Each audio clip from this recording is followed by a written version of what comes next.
In 5, 4, 3, 2, and 1. And welcome everyone to this episode of the Real Leaders Podcast. Welcome everyone to this episode of the Real Leaders Podcast. I'm your host, Kevin Edwards. Joining us today is Jeremy Manion, the Director of Forestry Carbon Markets at the Arbor Day Foundation. Jeremy, thanks for being with us today. Yeah, thanks, Kevin. Glad to be here. Well, we had an interesting conversation yesterday about carbon markets at lunchtime. Thought I'd bring you over, have a more interesting conversation. Yeah. Tell our audience a little bit about what you do with Forestry Carbon Markets. Yeah, so forest, nature in general, forests, agriculture, wetlands, the oceans are some of the best technology that the planet has to remove and store carbon.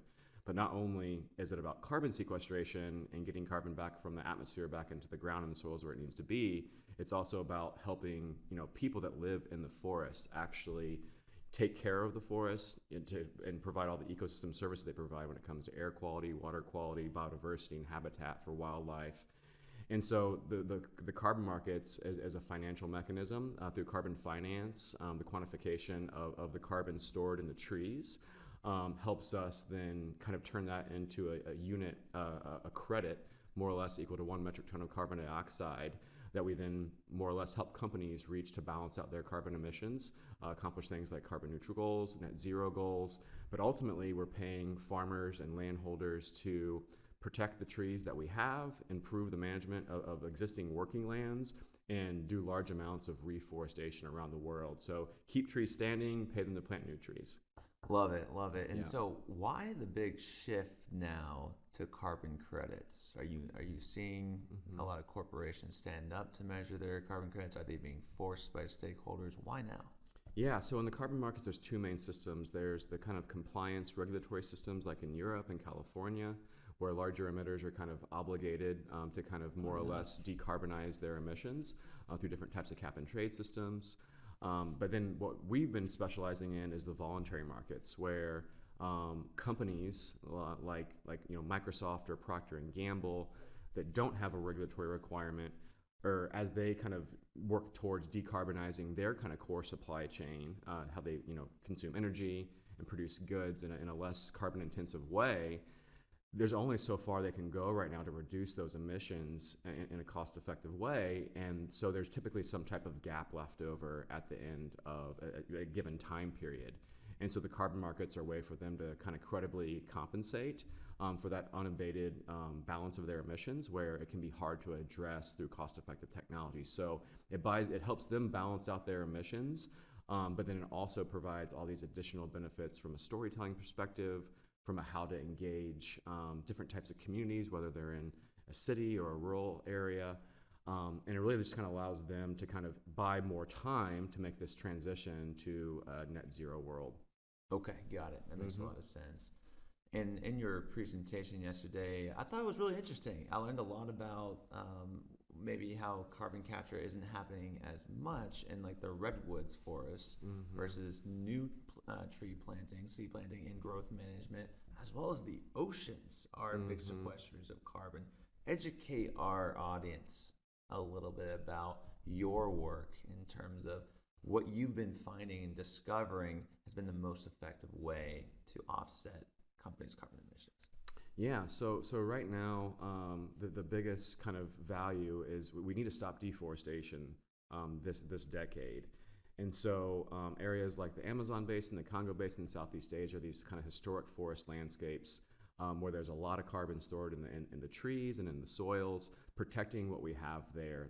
Those forests not only help us manage carbon cycles of the planet, but they also control weather patterns, precipitation patterns, food, agricultural products, pharmaceutical products. So a lot of raw materials come from the forest. And so ultimately, we're helping companies, quantify and protect those carbon stocks. And then as we get throughout this decade and into the 2030s and 2040s, starting large amounts of reforestation and forest restoration around the world. There's from a degraded land standpoint, there's about a landmass twice the size of China. Around the world, it's kind of a mosaic patchwork. About half that area is suitable for reforestation. So that's what we specialize in at the foundation, is helping different types of landholders, indigenous communities, small farmers, public lands, private landowners, help them kind of accomplish restoration of degraded lands, mostly driven from agriculture, corn, soy, cattle, palm oil production, help them kind of go back to restoring these historical forest landscapes. You were talking about that yesterday, the indigenous population. What can we learn from them, and how do you like to work with them? Yeah, so indigenous communities really help us see the pathways forward. For thousands of years, indigenous communities have been finding ways to live with nature, harnessing the power of nature to their own advantage for food security, for water security, for understanding how animals move throughout the landscape. And so I think most indigenous communities already have their life plans. It's been tied to their cultural heritage, and we really just gotta have to get out of the way and help them fund what they already know how to do. And so we're starting to see that more and more, being able to harness the power and the cultural kind of knowledge that's been passed down through centuries. And so we're seeing our friends like the Forest Service, for example, here in the United States, start working more closely with tribal lands to help them do controlled burns in a healthy way throughout western forest landscapes, where that fire, has been removed, and now we have all these forest health issues because of that. Jeremy, I'm also interested from an investor's perspective on carbon markets right now. COP26 is coming up. A lot of global elites are meeting to make a big goal and a change in the world. Yep. All that's going to be spurred by competition as well. Like, what are you paying attention to when it comes to market trends and in the carbon markets? Yeah, so there's a lot of new companies coming into the markets right now. Historically, it's been kind of like Fortune 1000 companies that have been well resourced supporting the growth in the markets, which that's continuing.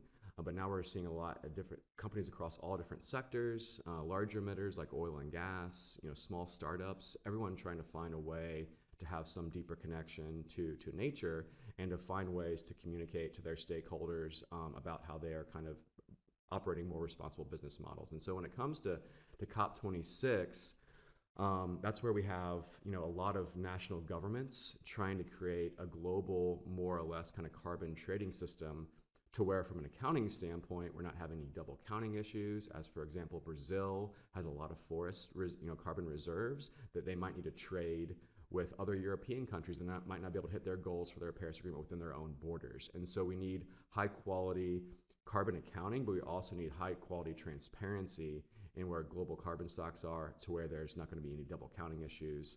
And we want to make sure where we're actually getting to a meaningful impact and credibility from a kind of expediting this kind of transition towards a net zero future, not only for environment and climate, but for people and for biodiversity, because it's kind of a triple crisis right now: climate, but then also a lot of actually people in local communities are struggling to make incomes, livelihoods, income disparities, and then biodiversity. We're kind of in the middle of the sixth kind of mass extinction right now because of destruction of habitat mostly. And so all these things can be kind of accomplished with the proper project design. But it's not just about nature, it's also about decarbonizing the energy sector, how we produce energy, how we transport around the world, flights, things like that. Transportation is the biggest source of emissions here in the US now. So it's hitting both these fronts: energy, transportation, and nature all together to get us where we need to go in the future. I mean, we're seeing the cost of energy go up and up and up and up, and the cost of oil and gas going up and up. I mean, do you think that one day there will be a regulatory tax on carbon? And what are your thoughts on just carbon tax in general that's not obviously voluntary? Yeah, so the voluntary markets, more or less serve as companies almost imposing a tax on themselves right now as they pay for carbon. And so, whether or not there are already kind of, small systems around the world that implement taxes or cap and trade. And I think it'll be interesting to see how those kind of scale, become nationalized, but there's also, some challenges in doing that. And so I think some of the markets are already working pretty well, like in Europe and in California, on the kind of cap and trade side of the equation. Carbon tax is another way to do it. But, the word tax is also challenging for people to kind of like buy into and get on board with. And so it's really about how do we kind of, I think, maybe reframe that a little bit to what are you going to be getting in return for that investment? That's when it comes to kind of like restoring habitat, helping communities and local farmers create income and stabilize their livelihoods. because rural opportunities economically are pretty challenging. That's why historically most people are now moving into cities for economic opportunities, and sometimes that drives other types of social issues and conflict around migration, density in cities. And so really trying to help people really where they are, because most people don't want to leave their communities if they don't have to. Interesting. That's really interesting. Now, Yeah. I want you to explain this term cap and trade. Yeah. You've been mentioning it a lot. Yeah. I have no idea what that means. Yeah. What is cap and trade?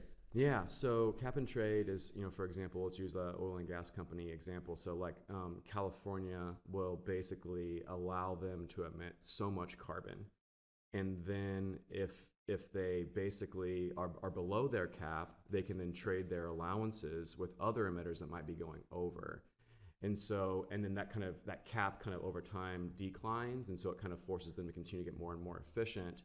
And the more efficient they are, they can trade their allowances to other companies and be able to kind of help others in the space as well make that transition. And if they're having trouble kind of trading with allowances, then some systems do allow additional offsets to allow them to hit their overall target for that particular year. What are the units in this allowance? What is a carbon credit? Yeah, all carbon credits equal 1 metric ton of carbon dioxide.